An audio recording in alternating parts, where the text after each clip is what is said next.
하나님 말씀 데살로니가전서 5장 18절 한 절인데 우리 한 절 말씀 우리 한 절 다 함께 보겠습니다.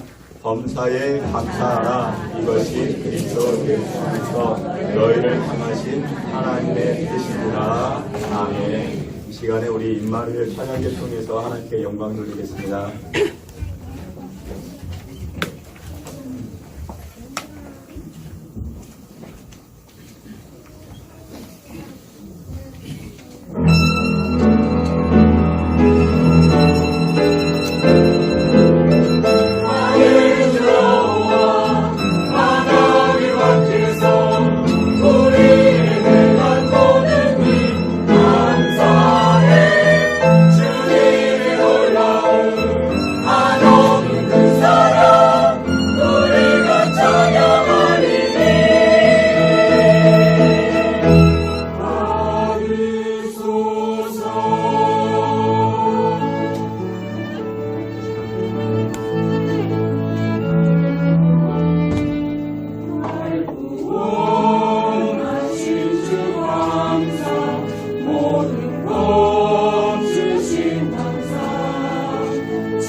감사의 계절 하나님 앞에 예배하고자 감사의 마음을 표현하고자 나아갑니다.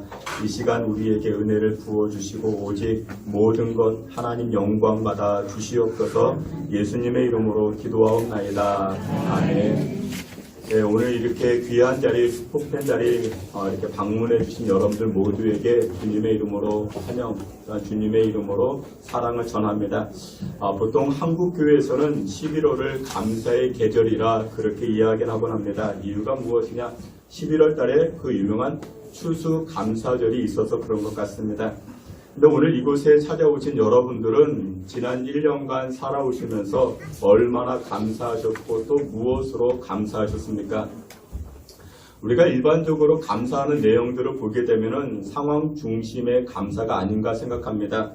소위 말해서 잘 돼야 감사하는 것, 대표적으로 5가지가 있는 것 같습니다. 건강이 있을 때 감사하죠. 몸 아프지 않고 병원 신세 지지 아니할 때 우리는 감사하다라고 이야기를 합니다. 또 돈이 생겼을 때 보너스를 받았거나 사업이 잘 되면 우리 또 감사합니다. 그렇게 이야기를 하죠.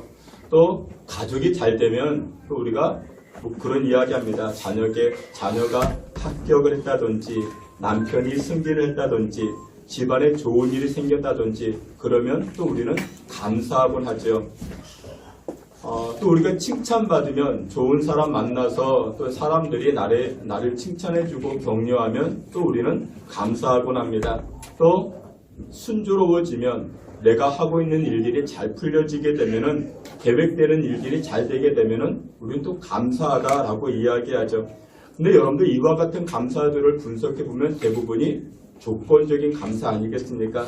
상황이 좋아지면 감사하고 상황이 나빠지면 감사하지 못하고 그것이 바로 일반적인 감사가 아닌가 생각합니다. 근데 성경에서 말하는 감사는 무엇일까요? 성경에서 이야기하는 감사는 이렇게 말씀합니다. 앞에 말씀 보니까 교회 다니지 않는 사람들도 이 말씀을 잘 아는 것 같아요. 항상 기뻐하라, 쉬지 말고 기도하라, 범사에 감사하라. 이것이 그리스도 예수 안에서 너희를 향하신 하나님의 뜻이다. 그런 말씀 우리가 잘 알고 있죠. 여기서 보니까 범사에 감사하라 이야기합니다. 범사에 감사하는 것, 그러니까 모든 일에 감사하는 것이 하나님의 뜻이다. 그렇게 이야기합니다. 근데 여러분들 어떻게 모든 일에 감사할 수 있을까요? 그게 가능하겠습니까? 그러니까 모든 일에 감사한다는 것은 상황을 뛰어넘는 것이다 라고 이야기할 수 있습니다. 근데 이게 왜 가능한가? 1차적으로 교회 다니는 사람들, 그러니까 하나님을 믿는 사람들은, 하나님의 다스림을 받는 사람들은 내가 믿는 하나님이 천지를 창조하신 하나님이다 라는 것을 믿는 것입니다. 천지를 창조하신 하나님을 믿는 것, 그 믿음을 이야기를 합니다. 늘 하나님은 창조주 하나님이십니다. 그리고 저와 여러분들은 인간을 피조물이다 성경을 이야기합니다. 여러분들 생각해 보세요. 피조물이 창조주, 조물주의 생각을 우리가 다 이해할 수 있겠습니까? 여러분들 어린아이들이 부모님들의 결정 다 이해합니까? 어린아이들은 부모님의 결정을 다 이해하지 못합니다. 하물며 피조물된 인간이 어떻게 조물주된 하나님의 계획을 우리가 어떻게 알아갈 수 있겠습니까? 그래서 여러분들 신앙생활의 1차적인 태도는 무엇이냐? 하나님은 창조주다. 하나님은 조물주다. 하나님은 우리를 만드셨다. 거기서부터 시작하게 됩니다. 두 번째, 우리를 만드신 하나님은 선을 이루어 가시는 하나님이다 라는 것이 신앙생활인 것입니다. 로마서 8장 말씀을 보면 이렇게 말씀합니다. 우리가 알거니와 하나님을 사랑하는 자 곧 그의 뜻대로 부르심을 입은 자들에게는 모든 것이 합력하여 선을 이룬다 말씀합니다. 여러분들 하나님께서는 우리가 보기에 나빠 보이는 것들도 하나님은 어떻게 우리가 믿음 가지고 인내하다 보면은 우리가 보기에 나쁜 것들도 어떻게 좋은 것으로 선한 것으로 만들어 가신다라는 것입니다. 그 대표적인 사건이 무엇이냐? 여러분들 십자가 들어보셨죠? 바로 예수님의 십자가 사건입니다. 예수님께서 이 땅에 계실 때 수많은 제자들이 예수님을 따라다닙니다. 제자들 입장에서 보게 되면은 스승 되신 예수님께서 십자가에 달리신 것, 이 제자들 입장에서는 아픔이고 고통 아니겠습니까? 나의 스승된 예수님이 십자가에 고난당하는 것, 이 제자들이 봤을 때 나쁜 것 아니겠습니까? 하지만 그 십자가로 말미암아 이 제자들의 죄가 깨끗이 씻김받게 됩니다. 그리고 그 십자가로 말미암아 부활의 생명을 얻게 되었다라는 것이죠. 인간적인 시각으로 봐서는 내가 보기에 나빠 보이는 것, 내가 보기에 안타까운 것, 그러나 하나님을 믿는 하나님의 백성들에게는 하나님이 어떻게 하시는가? 그 나빠 보이는 것들도 선한 것으로, 좋은 것으로 만들어 가신다라는 것입니다.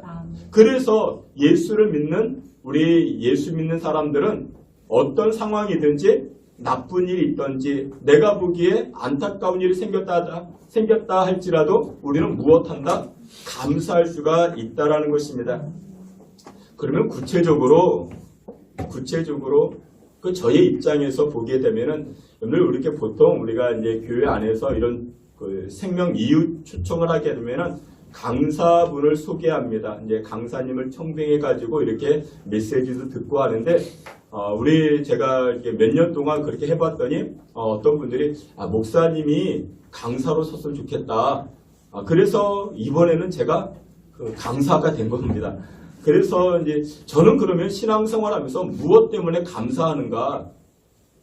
저는 이것 때문에 감사합니다. 첫 번째, 제가 감사하는 첫 번째 이유는 하나님께서 저의 죄를 씻겨주셨습니다.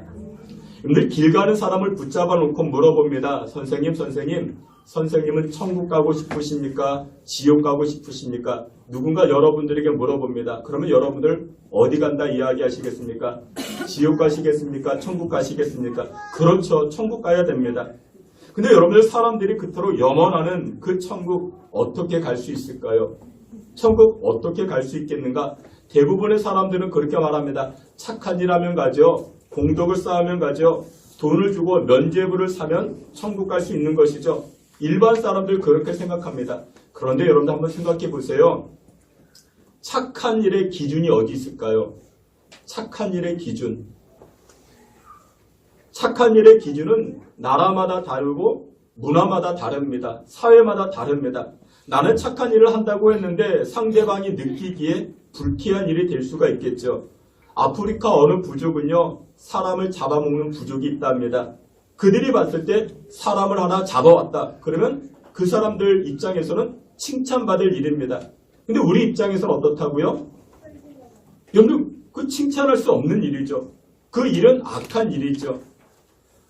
안차노 선교사님이라는 분이 계십니다. 이분이 케냐 선교사님이신데 이분이 어느 날 이제 아프리카 이렇게 이제 전도를 하는데 어느 부족을 방문했더니 그 부족의 족장이 나와서 이 선교사님 얼굴에다가 침을 탁 뱉었대요. 그 얼마나 불쾌하겠습니까? 근데 알고 봤더니 그 행위는 그 부족에게 있어서 귀한 손님이 찾아오면은 반가움을 표현하는 인사법이래요. 그러니까 물이 부족한 아프리카에서 침을 뱉으면서 당신은 우리에게 무엇과 같은 존재? 물과 같은 존재다. 그러면서 극찬하면서 이렇게 환영하는 것입니다. 여러분들 옆으로 한번 쳐다보세요. 귀한 손님이 오셨습니까? 우리도 한번 그렇게 인사해 볼까요? 침을 우리는 그럼 어떻게 굉장히 불쾌한 일이 될 수밖에 없는 것이죠. 여러분 그래서 착한 일이라는 이 기준은 사람마다 다 다를 수 있고 착한 일로 천국 간다? 그러면 여기는 문제가 많이 있다는 것이죠. 그렇다고 여러분들 제가 나쁜 일을 해도 된다? 그런 의미는 아닌 것입니다. 그리고 또 여러분들 공덕을 쌓으면 천국을 간다? 여러분들 공덕을 쌓으면 천국 갈 수 있을까요? 종교개혁의 상징 마틴 루터는 원래 이 마틴 루터는 사제였습니다. 성당의 계단을 자신의 죄를 씻기 위하여 무릎으로 그 계단을 걸어 올라갑니다. 그 무릎이 피가 나고 무릎이 깨졌죠. 얼마나 아팠겠습니까? 그런데도 자기 마음에 깨끗함이 사라지지 아니합니다. 그 죄가 사라지지 아니합니다. 그러다가 이 마틴 루터가 로마서 말씀을 보게 됩니다. 오직 의인은 믿음으로 말미암아 살리라. 나의 공덕이 아니라 그것으로 천국 가는 것이 아니고 믿음으로 간다라는 것을 알게 된 것이죠. 여러분들 그래서 천국은 다 있는데 천국에 없는 것 하나가 있습니다. 천국에 무엇이 없을까요? 천국에는 죄가 없습니다.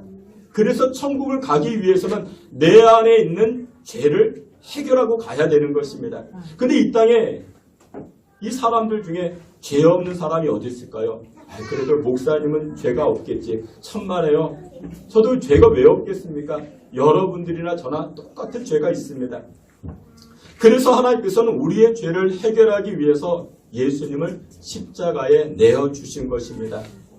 내가 나의 죄 때문에 십자가에 죽어야 되는 것인데 예수님께서 나를 대신하여 십자가에 달려 돌아가신 것입니다. 그래서 나의 죄를 담당하신 예수님을 믿기만 하면 나에게 그 어떤 죄가 있다 할지라도 예수님께서 어떻게 하신다? 다 용서하여 주신다 말씀합니다. 요한일서 1장 9절에 이렇게 말씀합니다. 만일 우리가 우리 죄를 자백하면 그는 미쁘시고 의로우사 우리 죄를 사하시며 우리를 모든 불의에서 깨끗하게 하실 것이라 말씀하십니다. 얼마나 감사합니까? 예수님에게 우리의 죄를 다 고백하면요. 너 왜 잘못했어? 꾸중하지 아니하시고 우리 예수님께서 우리의 죄를 깨끗하게 용서하여 주신다 말씀하십니다. 얼마나 감사합니까? 두 번째, 제가 하나님에게 감사한 이유가 무엇이냐? 저에게 천국 소망을 주셨기 때문에 그렇습니다. 여러분들 빌립보서 3장 말씀을 보게 되면 우리의 시민권은 하늘에 있다 말씀합니다. 여러분들 세상 사람들은 죽음을 두려워합니다. 하지만 성도들은 죽음이 무섭지만 죽음을 두려워하지 아니하려고 합니다. 왜요? 죽음은 끝이 아니고 새로운 시작이기 때문이라 성경은 말씀합니다. 예수님이 우리를 위해서 마련하신 하늘나라 영원한 집이 있다 성경은 말씀합니다. 요한복음 14장 2절에 보니까 내 아버지 집에 거할 것이 많도다. 여기서 아버지 집은 천국을 의미합니다. 내가 너희를 위하여 거처를 예비하러 가노라 말씀합니다. 예수님께서 예수님을 믿는 자들에게 어떻게 하신다? 구원을 주신 것뿐만 아니라 천국의 집을 예비하여 주셨다 말씀하고 있는 것입니다. 저는 이 땅에 집이 하나도 없습니다. 아파트도 없고 빌라도 없고 별장도 없고 아무것도 없습니다. 하지만 예수님께서 천국에 예수 믿는 저와 여러분들을 위하여 집을 예비해 두셨다 말씀하고 있는 것입니다. 여러분들 청약통장 가지고 계십니까?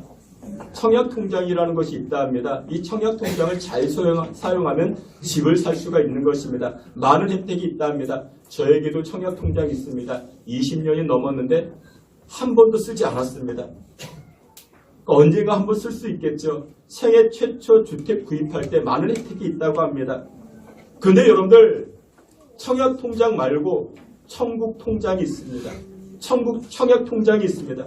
예수 믿게 되면은 예수님께서 저와 여러분들을 위하여 어떻게 천국의 집을 마련해 두셨다라는 것입니다.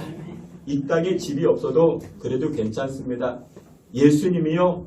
예수님 믿으면 천국에 여러분들을 위하여 천국집을 예비하여 주신 줄 믿으시길 부탁을 드립니다. 얼마나 감사하겠습니까? 나를 위하여 집을 예비해 주셨는데 얼마나 감사하겠습니까? 그리고 마지막 세 번째, 제가 신앙생활하면서 왜 감사한가? 하나님께서 저의 기도를 들어주십니다. 제가 이렇게 하나님 앞에 기도하면요, 하나님께서 저의 기도를 들어주십니다. 누가복음 11장 말씀을 보면요, 그 유명한 말씀이 있어요. 여러분들 한 번쯤은 들어보셨을 거예요. 이렇게 말씀합니다. 내가 또 너희에게 이르노니 구하라 그러면 너희에게 주실 것이요 찾으라 그러면 찾아낼 것이요 문을 두드리라 그러면 너희에게 열릴 것이니. 아멘. 구하라 찾으라 두드리라 많이 들어보셨죠? 하나님께서는요 부족하고 연약한 제가 기도하면 하나님께서 많이 들어주셨습니다. 그런데 여러분들 아무거나 다 들어주시는 건 아닙니다. 하나님께 영광 될 만한 것들만 들어주십니다. 여러분들 기도 응답에는 세 가지가 있어요. 즉시 응답이 있어요.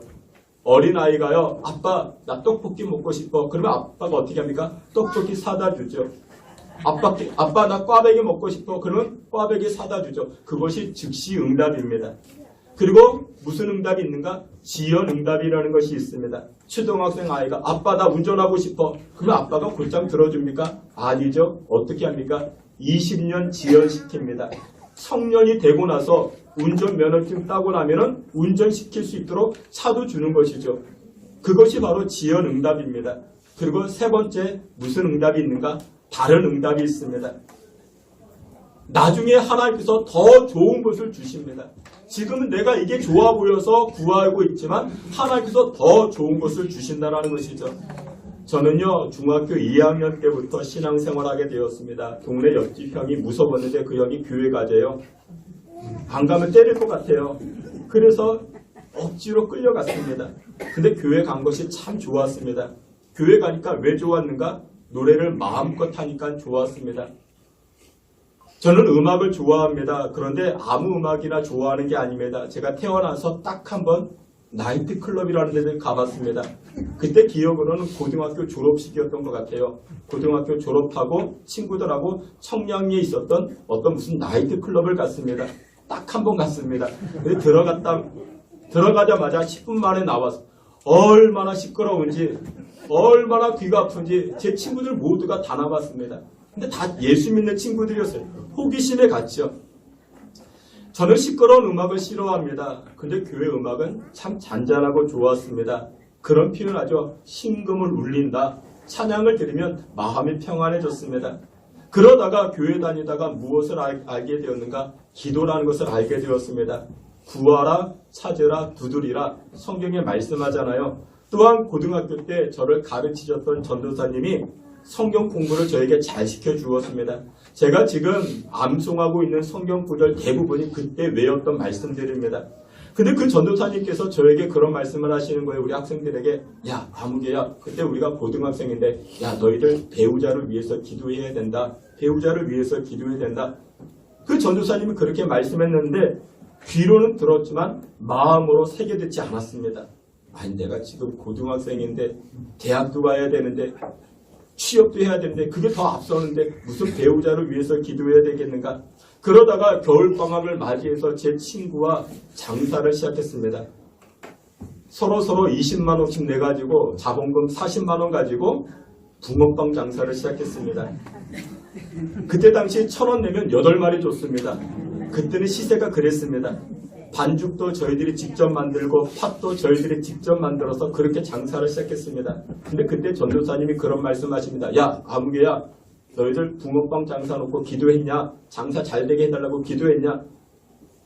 제가 그 말씀을 귀담아 듣지 않았죠. 왜냐? 저는 그때까지만 해도 기도라는 것이 무슨 거국적인 일, 뭐 남북통일 뭐 그런 것을 놓고 기도해야 되지 않겠느냐? 저는 그렇게만 생각을 했습니다. 아니 고작 자본금 40만 원 이 붕어빵 장사 이거 놓고 하나님한테 기도한다는 것이 굉장히 송구스럽고 죄송하기도 했습니다. 그래서 안 했죠. 기도 안 했죠. 붕어빵 장사가 어떻게 됐을까요? 망했을까요? 성공했을까요? 망했습니다. 왜 망했을까요? 첫 번째 이유 제 동업자가 끌려갔어요. 아버지에게 붙잡혀 끌려갔습니다. 혼자만 남았습니다. 붕어빵을 만들었는데 붕어빵 반죽을 그때 제가 했거든요. 너무 짜요. 붕어빵이 짭니다. 고등어 자반 같아요. 그리고 세 번째 왜 망했을까요? 기도를 우습게 여겼습니다. 기도했으면요 하나님께서 저에게 지혜를 주셨을 것인데 여러분들 붕어빵 반죽은요 직접 만들기보다 반죽만 따로 해가지고 이렇게 납품해주는 그런 곳이 있습니다. 근데 저는 그때 몰랐죠. 그 이후부터 제가 기도를 우습게 여겼을까요? 마음에 새겼을까요?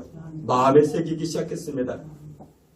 우리가 하나님께 기도하면요 하나님께서 그 문제를 해결할 만한 지혜를 우리에게 주십니다. 문제를 해결할 수 있는 그 은혜를 우리에게 주신단 말이죠. 그 후에 그 전도사님께서 고등학생인 우리에게 배우자를 위해서 기도하라 말씀하셨습니다. 제가 그 말씀을 듣고 어떻게 했을까요? 우습게 여겼을까요? 귀담아 들었을까요? 귀담아 들었습니다. 성경을 보면요. 구하라, 찾으라 그렇게 말씀하십니다. 그래서 배우자를 위해서 기도하기 시작했습니다. 어떻게 기도했을까요? 공책에 써가며 기도했습니다. 하나님, 배우자의 신앙 색깔은 이렇고 성격은 이렇고 그리고 어르신 공경 잘했으면 좋겠습니다. 저는 참고로 막내입니다.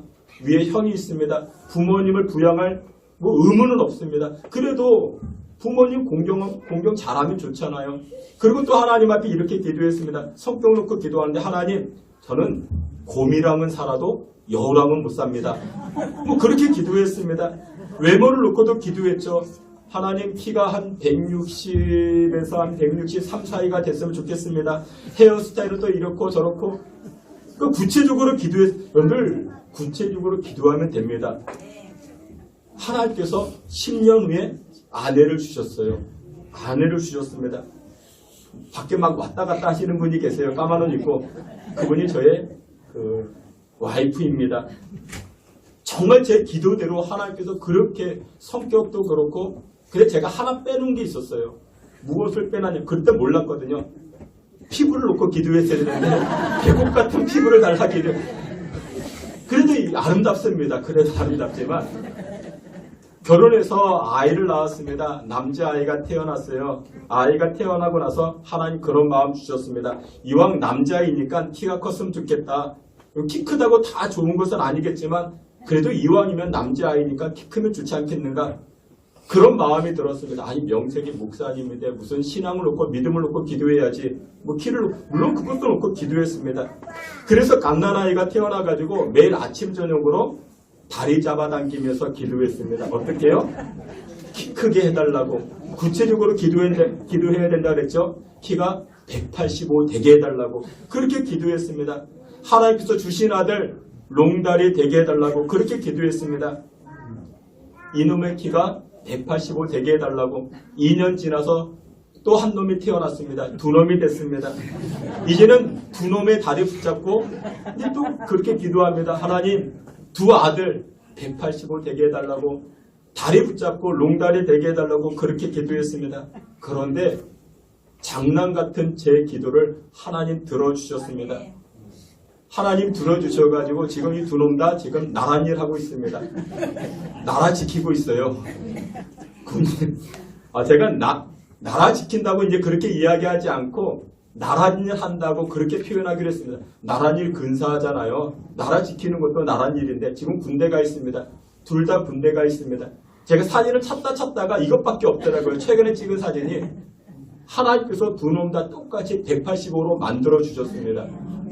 제가 다리 잡아 당긴 것도 있겠지만 하나님께서 장난 같은 저의 기도 그렇게 들어주셨습니다. 신학교 가기 전에 하나님 앞에 또 그렇게 기도했습니다. 그때 제가 신학이라는 것을 알지도 못했습니다. 근데 무작정 하나님 일을 하고 싶었습니다. 하나님 일 하는 사람 되게 해달라고 그렇게 기도했습니다. 수많은 사람들을 사랑의 하나님께로 인도하고 싶은데 하나님 그런 일에 나를 사용해달라 그렇게 기도했습니다. 그러다가 신학교를 가게 되었습니다. 총신대 신학대학원에 입학하게 되었습니다. 보통 대학원은 2년 만에 끝나게 되는데 신학대학원은 3년을 공부하게 됩니다. 3학년이 되었습니다. 3학년이 되었는데 3학년 학생, 신대원 3학년 학생이 400여 명이 됩니다. 제 3학년 때 어떤 교회에서 연락이 왔어요. 저를 그 교회 담임 목사로 청빙하고 싶다라는 것입니다. 그때 저는 신학대학원 3학년입니다. 전도사였습니다. 신학생 중에 그런 케이스가 굉장히 드뭅니다.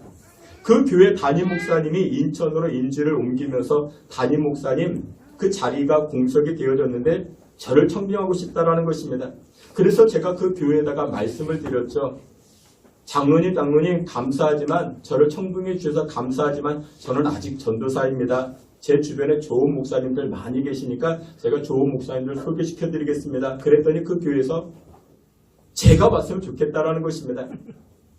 그 교회는 자체 건물도 가지고 있고 마당도 크고 넓고 그리고 그때 만난 그 권사님이 지금 김찬영 권사님이십니다. 20년이 되었습니다. 이렇게 만나서 같이 신앙생활하고 있습니다. 그런데 그때 제가 신학교에 들어갈 때 기도했던 것이 생각이 났습니다. 하나님 나를 사용해달라 그렇게 기도했었습니다. 근데 하나님께서 그 기도를 들으시고 목사가 되기도 전에 저를 교회 담임 전도사로 불러주셨습니다. 그 마을에 초등학교 하나가 있는데 전교생이 110명 정도 됩니다. 근데 그 다음 해에 여름 성경학교를 했는데 여름 성경 아이들이 70명이 모였습니다. 그러니까 초등학교 다니는 아이들 대부분이 우리 교회 여름 성경학교로 온 것입니다. 하나님께서 저의 기도 들어주시니 얼마나 감사한지 모릅니다. 그렇게 즐겁고 기쁘게 교회를 섬기다가 8년째 어린 나이에서부터 교회를 섬기다가 조금 더 나이 먹기 전에 예전에 하고 싶었던 공부를 마저 했으면 좋겠다. 그래서 미국 유학을 준비하게 됩니다. 제가 무엇으로 준비를 했을까요? 유학 준비를 해야 되는데 거의 매일 1년 동안 교회 가서 기도했습니다. 저녁 9시가 되면 교회를 갔습니다. 그리고 매일 저녁마다 하나님 앞에 기도했습니다. 그러다가 1년 지나고 교회를 사임하고 이 아이들을 데리고 미국을 가게 되었습니다. 근데 제가 유학 가서 보니까 유학생들에게 가장 큰 문제는 두 가지였습니다. 첫 번째, 재정 문제입니다. 그 유학생에게 재정 문제가 가장 크죠. 여러분들 옛날 목회자나 지금 목회자나 어느 때든지 목회자는 항상 가난합니다. 왜 그런지 몰라요. 항상 가난합니다. 여러분들 밥 사주는 목사님이 계시니까 한 달 용돈 다 쓰는 겁니다. 재정 문제가 유학생에게는 가장 크죠. 그리고 두 번째 어떤 문제냐? 아이들 적응 문제입니다. 부모야 자기들이 가고 싶어서 갔지만 어린 아이들은 낯선 환경, 낯선 문화에 적응 못하는 그래서 유학을 실패하는 경우들이 굉장히 많이 있었다 이야기를 들었습니다. 그런 이야기를 듣고 제가 미국 생활, 유학 생활을 하게 되었습니다. 우리 아이들이 미국 초등학교에 들어가게 되었죠. 9월 학기가 시작되어지니까 그때 우리 이제 큰 아이가 4학년, 둘째 아이가 2학년으로 초등학교에 들어가게 됩니다. 한인 아이들이 딱 한 명 있었습니다. 그 학교에 모두 다 이제 미국 아이들이죠. 그러니까 아이들이 우리 아이들은 그때 ABC도 모르고 갔었습니다. 그러니까 굉장히 낯선 환경이고 말도 안 통하고 친구도 없고 그러다가 한 일주일쯤 지나가지고 사건 하나가 생겼습니다. 둘째 아이가 학교 생활을 하다가 그만 바지에 오줌을 쌌습니다. 2학년째 아이가 소변이 급했는데 선생님에게 말을 못한 거예요. 화장실 가고 싶다고 어떻게 표현을 못한 것이죠. 화장실 가는 길도 알지 못하고 아이가 학교에 갔다가 집에 왔는데 선생님이 바지를 갈아입혀서 보내준 거예요. 알고 봤더니 이 아이가 학교에서 오줌을 싸게 된 것이죠. 여러분들 생각해 보세요. 2학년 아이가 다른 아이들 많은 데서 오줌을 쌌어요. 그 얼마나 부끄럽겠습니까?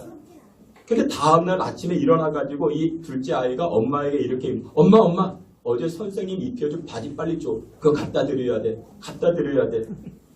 저 같으면요 학교 안 간다고 했을 것입니다. 얼마나 창피해요. 친구들 다 봤을 것인데 저 같으면 안 간다고 못 간다고 했을 것인데 이 아이들이 적응을 너무 잘해주는 거예요. 저는 그때까지 그게 당연하다 생각했습니다. 그 두 아이가 얼마나 적응을 잘해주는지 며칠 지나가지고 이 아이들이 다니는 학교에서 이 초등학교에서 행사 하나를 하게 됩니다. 그러니까 장애우가 있는데 이 장애우를 돌봐주는 이 장애우 학생들에게 기부하는 그런 행사인데 이 아이들이 운동장 한 바퀴를 돌면 선생님들이 이 아이들 티셔츠에다가 사인을 해줘요. 또 한 바퀴 돌면 선생님이 또 이 아이들 티셔츠에 사인을 한번 해줘요. 그러면 이 사인의 숫자대로 1불씩 기부를 하는 겁니다. 이해가 되시죠? 10바퀴 돌면 10불을 도네이션 하는 것이고 기부하는 것입니다. 저는요 유학생이니까 우리 아이가 좀 슬슬 좀 걸어다니면서 많이 돌면은 많이 기부해야 되니까 돈이 어디 있어요. 그래서 슬슬 했으면 좋았는데 이 아이가 영상 하나 보시겠습니다. 뒤에 불 한번 꺼주시고요. 두 아이인데